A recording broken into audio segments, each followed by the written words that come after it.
I don't know about you, but I love a good inspiring sermon to wake me up in the afternoon and make me feel good about the world. It wasn't a Bible study, but it was a study of what comes next, and that was fantastic. So I love the chance to follow this, and I actually I've been to Southern California a couple times in the past year, and I knew that I needed to come next on a visit, and I was looking at which date I should choose, and I saw that Phil was speaking here at this event, and I said, oh, no, I got to get here for this day. And I'll work a couple of other things around it because I wanted to get a chance to do an event with you. We met over at the Claremont Colleges a couple months ago, and I was there to talk at the commencement or the inaugural exercises for this new interfaith seminary that they have there, where they wanted a humanist voice at the seminary, and we got to meet, and we decided we have to collaborate because if this is the fact, this is the new state of affairs, and I don't think that we're going to decline. I mean, I don't think that we're going to lose numbers, but I do think we need to recognize that it's not enough to simply say, okay, well, we're 16%, great. Everything's solved, right? We now need to be preparing for a world in which we can exert influence, and we damn well better. And so, for me, it was a chance to join with you and think about not just what is, but what ought to be, and how we can make it so. And so, this is something that I'm going around and talking about around the country, but I'm very happy to be able to say a few words to you today here in Southern California. Because Southern California, as we know, is a very special place. As you said, all 50 states are becoming less religious. And I suspect that Southern California is among them, right? Is among those places, right?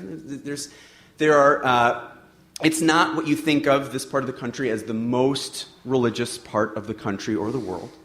And so therefore we know that in Southern California, you find only reasonable, rational people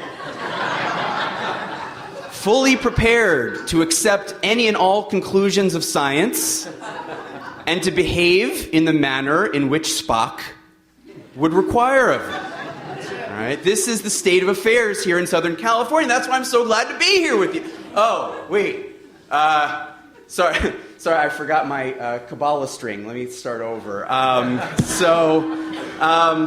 Yes, in fact, I think this is a really important part of the country to talk about these issues because it's one of these places where we know, we have plenty of non-religious people here, and yet, the dominant ethos that I grew up thinking about when I thought about Southern California was neither traditional religion nor secularism and humanism and atheism and free thought and rationality and all that stuff.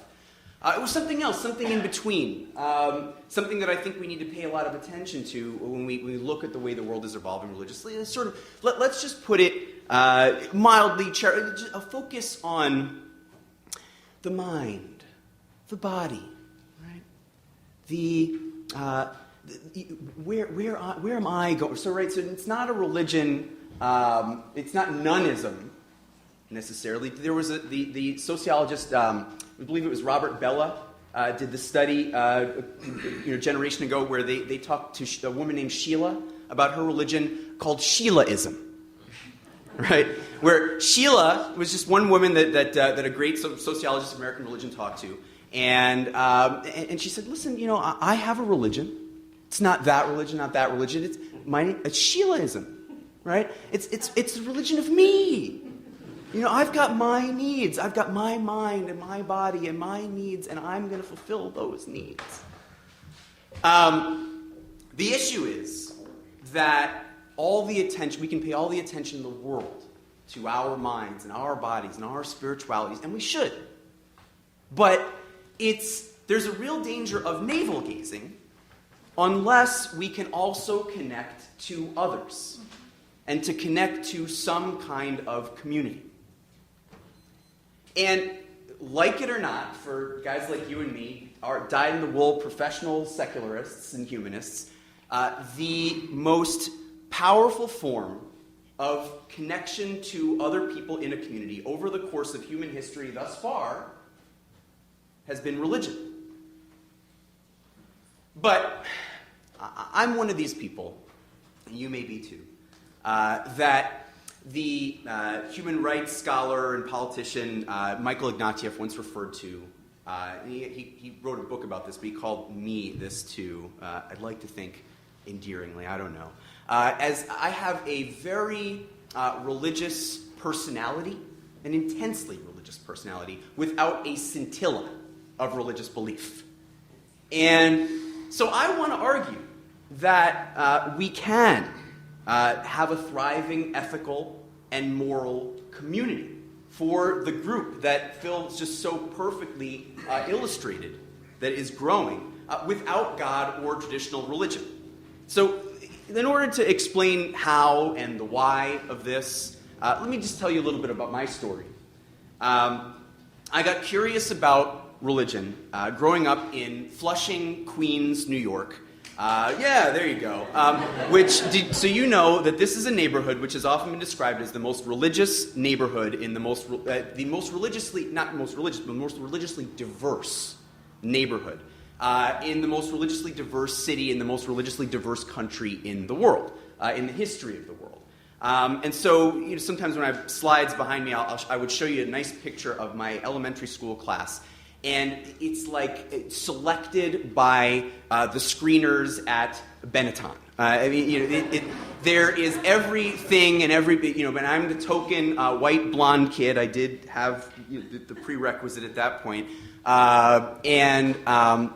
It didn't matter that I was Jewish. I mean, I was the only one that looked like I should at that point run for president. It's no longer the case. Thank you for that. But anyway, just because that was white blonde kids, but there was none of that.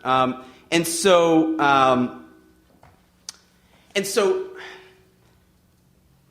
there was this sense that we would attend each other's communities. We would attend each other's holidays and family gatherings and even funerals.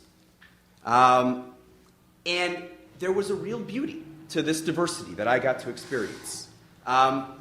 But we never talked to one another about our beliefs. I mean, I think we had this subconscious sense, even as kids, that if one of these 20 religions that were represented in the class were right, then the others all, by definition, had to be. So I had a Reform bar mitzvah.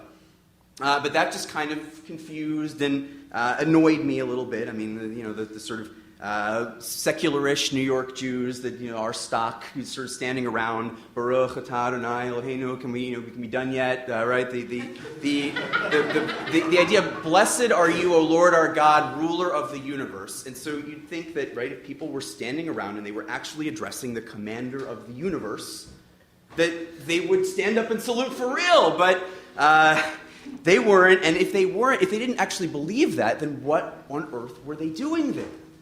Why did they keep coming week after week, or at least year after year? In college, my curiosity about these issues deepened. My father died of cancer after a long struggle with it when I was 18, and besides, and I think you would agree with me on this, you lose your hair at 21, and I mean, maybe that's a good enough of an excuse to start asking the question, why do bad things happen to good people? I was asking the question, and I was willing to work hard to find the answers. I didn't buy that they would come from the Abrahamic religions. I wasn't into the idea that a God who has all these commandments for your sex life and has all these priests attending to the commandments, is going to find the answers for you. But maybe Eastern religion. I really thought as a kid, maybe I could find nirvana or become a bodhisattva, or maybe everything really does happen for a reason. Right? And I devoted thousands of hours, I counted, to Chinese so I could learn to read the sutras in the original. But I got to Asia to try to experience it, and the Buddhists and the Taoists that I encountered were no more enlightened than the Reformed Jews from Flushing. So I, at that point, was ready to give up. I thought maybe I should just become one of these people that pretends to believe in God just to feel better and to connect. But then I discovered that there was something else out there, another option, that I'd never heard of. In 4 years as a religion major, they never bothered to teach me about this. Maybe I never looked hard enough, but I tried. I found it after college. It was called Humanism, and it was so rational that I couldn't believe it hadn't occurred to me before. And I was amazed and excited to find that there was an organized movement called Humanism that had been in different ways going on for about 100 years. And although you guys are already familiar with this idea, there may be some that aren't, and I think it doesn't hurt to define our terms. So let me give you, something. When I'm asked to give the thumbnail sketch of what is humanism, what are the basic beliefs? Let me give you those as succinctly as I can. No heaven and no hell, right? That's easy enough to say. We determine the nature of the universe and the origins of humanity according to evidence, critical thinking, the scientific method. So yeah, we worship the Church of the Flying Spaghetti Monster. Okay. But gods and sacred texts, we have to address what we believe about these things. We believe that they are human literature and mythology. And therefore, they are sometimes sublime as concepts. Other times, they are deeply problematic. And other times, they're just outclassed for truth or beauty by Shakespeare, Camus, Dickinson, not to mention Wikipedia. I mean, it's just, there are certain things that have emerged since then that are in a different league. And humanist ethics are determined by the golden rule, which appears in some form in every major world religion, but it's do unto others as you'd have done to you, or the other one is don't do to others that which you find hateful to yourself, which I find more realistic as something we could actually abide by, right?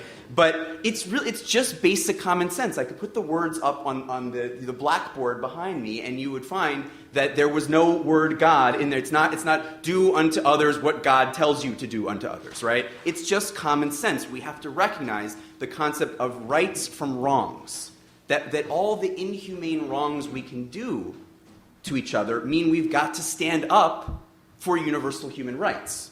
So these are our beliefs, and we should know how to talk about them succinctly and well. And we're increasingly learning to, thanks to the work of folks like Ian and those of you who are organizing groups like this. As you said, there are going to be more groups, but let's talk about that. Because when I found out about humanism, I was like, sign me up. This is amazing.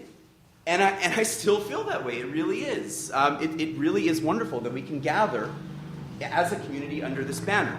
The only problem is that humanism involves the word humans, and human beings are imperfect, let's just say, with or without God, right? And so one of the imperfections that I began to notice about humanists in organizations, humanist organizations, is that they often, when I started to join them, get involved in them, seemed less like communities and more like there is no God debating societies. And if humanism was good without God, then it was often picture the word God in little letters in parentheses. The good rather, in little words in parentheses, and the big without God. And that's why we in our organization lately have made these T-shirts that as they have the word good in big bright red letters, and in parentheses little underneath that without God.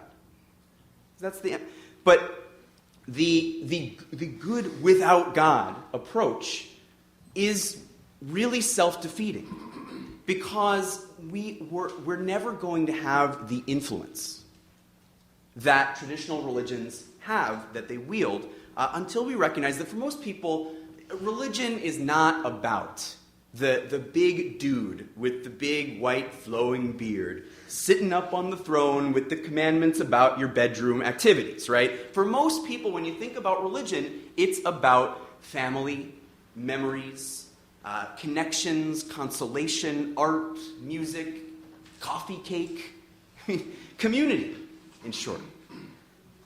And this idea and this distinction is not without empirical justification or serious consequences. So Phil mentioned the study that was done by Robert Putnam. It's called American Grace. It's sometimes referred to as like a Kinsey study of American religious life. It's a landmark work of the sociology of American religion. And one of the things that Putnam and Campbell found was that in America today, religious people are, quote, better neighbors, unquote, meaning religious people in America are more likely to give more money and time to both religious charities and to secular charities. So you're more likely to give to not just through your church or whatever, but to a book club or to a children's charity or whatever it is. They're more likely to donate blood or to give up a seat on a bus or to spend time with a friend who's feeling down. And none of this has anything to do with belief in God, because they looked at atheists who attend church services and synagogue services, say to accompany a spouse. And they found that those people show all of those positive effects, whereas they looked at believers who don't attend a congregation, or when they do, they don't get involved, they don't talk to anybody in the pews, and they found essentially that those people were no better than average. It's not just about conservative religion. They looked at members of liberal congregations and found that those people do just as much good, if not more so, than conservatives. But they looked at people who join other types of communal activities like book clubs or sports leagues or whatever, and those people, again, did not show these kinds of benefits. And so the thesis is that if you join a moral community that asks you to be a better person, surprise, surprise, you might actually find there some help in becoming a better person. Now, what do we do about all this, right? I mean, I don't need to, this is the point where I normally quote a few statistics as a summary. We just had the gospel of the statistic here. So, what do we do about the idea that I just presented and the overwhelming information that Phil has provided us? There are these 1 in 4 young Americans now who are non-religious, and I see them. I mean, I work with groups of students at Harvard, and also I work with students at BU and Tufts and Wellesley and all the schools around our area. And what happens to those guys? With these tremendous rates of non-religious affiliation, and the effects of being part of a religious community, are they going to be just ironically doomed to have none of the benefits of religion unless they take it, a kind of a fake it till you make it approach to belief? Or is it possible to have and to design and to grow and build a community for humanists, maybe even, for some of the reasons you articulated and others, more so than ever possible these days? When I was studying humanism, I found that Harvard had this tiny, privately funded little humanist chaplaincy. And I thought, this could be interesting, because as you know, humanism is really underappreciated, and Harvard is really Anyway, they eventually raised a few $1,000s to hire somebody new, myself, to come on staff. At the time it was part-time, and sort of we'll figure out as we go. And we started experimenting with how to grow the organization, and we now have an overflowing community center in Harvard Square that's a humanist community center, explicitly labeled as such, with 4 or 5 meetings a week for students, faculty, alumni, and anyone who wants to join us. We get these diverse crowds. We get big crowds. I wanted to show you some slides of it, because the pictures really say much more, but we'll put them up on our new website that we're about to launch soon. So, along with other things I'm about to talk about. So we discuss, we debate, we meditate, we make music and art, we help one another, we do community service, we listen to each other's stories. It's a community. It's not magic, and it's not anything that anybody else couldn't do. But there's so much more to learn about how to do this. And so what we've decided to do as an organization is turn this community at Harvard into a laboratory to study and document the development of the concept of humanist community. So we're calling it the Humanist Community Project. And let me give you a little summary of what we're planning to do. Maybe you've thought, and in a group like this, I mean, it's a little bit different. I talked to different groups around the country about this, but people have questions like, how do I get married? If I want a meaningful ceremony that's not religious, who do I go to? You may have a Unitarian Universalist minister that is amenable to that and is good at that, but not every UU society or church is the same, and they're not everywhere. And they may not, in every case, make you feel comfortable as a humanist or atheist. That this meets your needs. So, without being able to show you some of the beautiful ceremonies that I've taken, so I've been able to study around the world in the past few months. What I would say is, I talked recently to my friend Andrew Copson, who's the director of the British Humanist Association. The British Humanist Association has 120 members of their parliamentary humanist caucus, meaning we in the U.S. have one member of Congress who's an open humanist. In Britain, they have 120, and they're in a club in Parliament. And I asked him, how did you do it? And he said, easy, 300,000 people every year in Great Britain attend a humanist wedding. And so, I just tell that to any member of Parliament, and they signs up.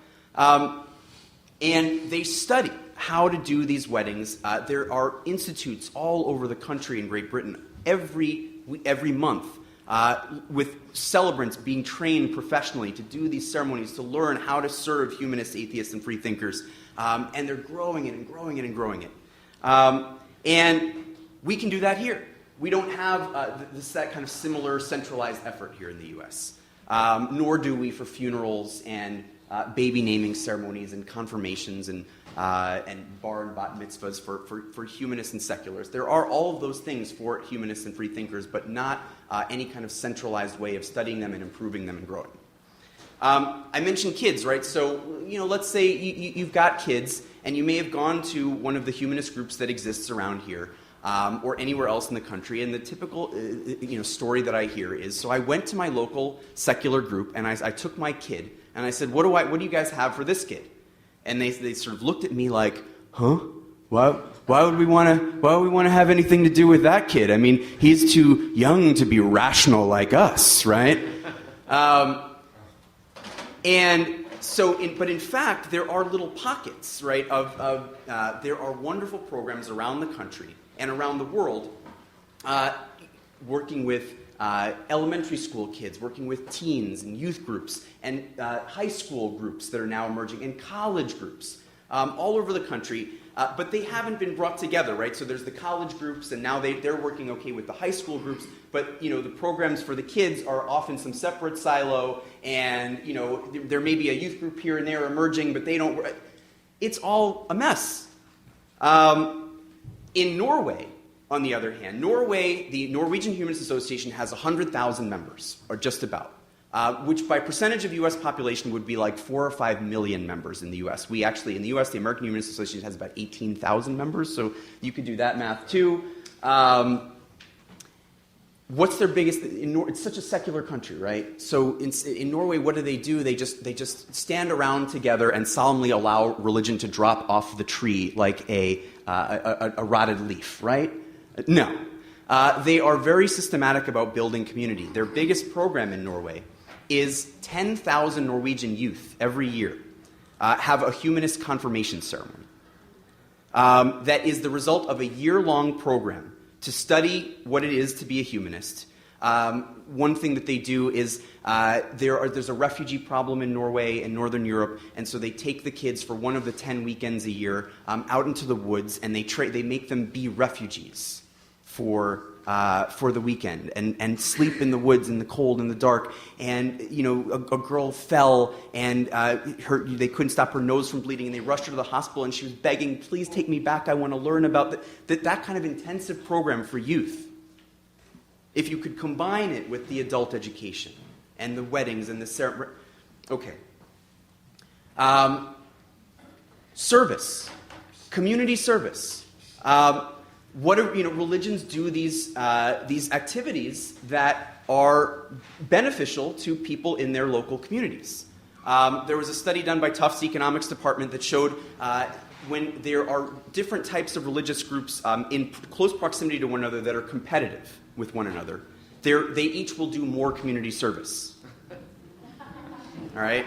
And so there are small pockets around the world now of these brilliant projects, and again, I put together such inspiring images, not because I put them together, but because they're out there floating around, of groups in Kenya and in Dominican Republic and all over the world and all over the country, with humanists building schools and teaching kids to understand science versus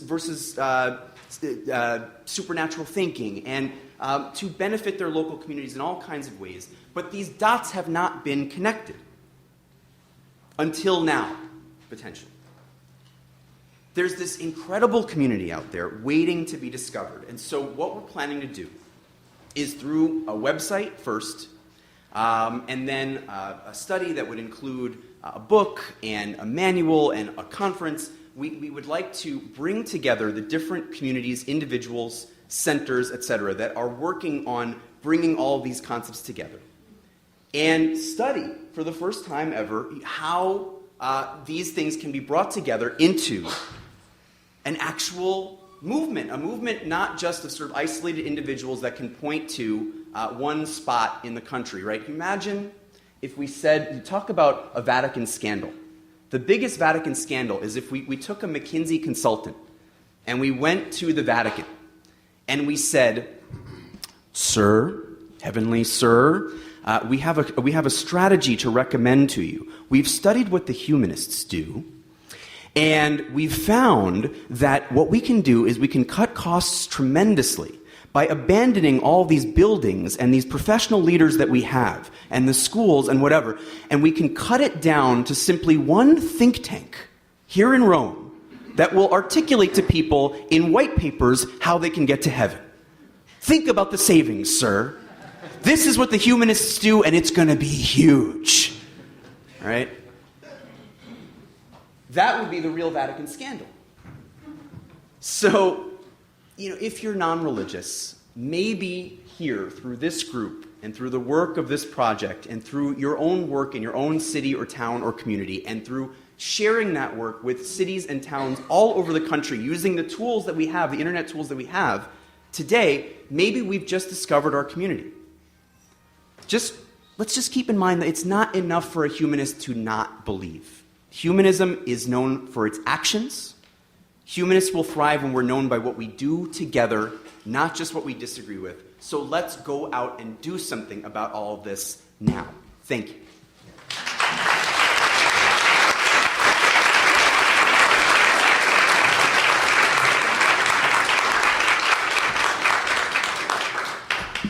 So, thank you very much to our speakers, Phil Zuckerman and Greg Epstein. Before we take a short intermission and jump into our Q&A session, I'd like to tell you that we've put on this afternoon on a real shoestring budget. As I mentioned at the beginning of this program, now is your opportunity to help out with bringing Dr. Zuckerman and Mr. Epstein to the podium today. If you've enjoyed what you've heard so far and would like to see more programs like this, I encourage you to donate something toward that effort. You can slip it into the envelope that you were given when you came in, and our volunteers will come around to gratefully accept your gift. So here's the part where the atheist gets really nervous, because it's when we ask you to reach for your wallet. But hey, speakers like this don't fall from heaven, do they? It takes resources to bring the message of salvation from religious dogma, so we hope you'll choose to help out. So while the ushers are fleecing you for funds, I'd like to take a moment to thank some of the folks who have been instrumental in making this afternoon happen. First off, I'd like to thank our minister, the Reverend Rebecca Benefiel-Bijur, who unfortunately couldn't be here today, but she's been very supportive of our Free Thought group since our inception last summer. Next, I'd like to thank the many friends and members of Oz who fronted the money to cover our costs for this afternoon. You don't want to hear me recite all those names, but I am going to make one exception. When the opportunity came up to add Greg to our program, our church president, Bronwyn Jones, and her husband, Tom Hamilton, very generously came forth with a contribution to help defray Greg's travel costs from Boston and allow him to be here with us today. So I'd really like to thank Bronwyn and Tom for that. Another heartfelt thanks goes out to Emmy Cressman and the Adult Program Committee for teaming up with Oz to be our co-sponsor this afternoon. And a shout out to Karen Shue Patterson and James Whitaker of Fusion, which is our young adults group, who hosted that lunch ahead of time that I hope most of you were able to take advantage of and to support them as well. And finally, I'd like to give thanks to Len Harris. And I'm looking for, there's Len Harris in the back being shy. Actually, the foundation of Oz, of Agnostics, Atheists, Humanists, and Secularists here at this church was Len's idea. He's kind of our spiritual leader, if you will. And without his time and energy, this afternoon would have been dedicated to Thanksgiving leftovers and football. So I'd like to acknowledge Len for laying the groundwork for this afternoon. So at this point, I'd like to take just a really brief break, give you guys a chance to stand and stretch and say hello to anybody around you, and give our speakers a chance to get a drink of water, and then we're going to turn this conversation over to you guys. So let's take just a minute to relax, and we'll get right back into it.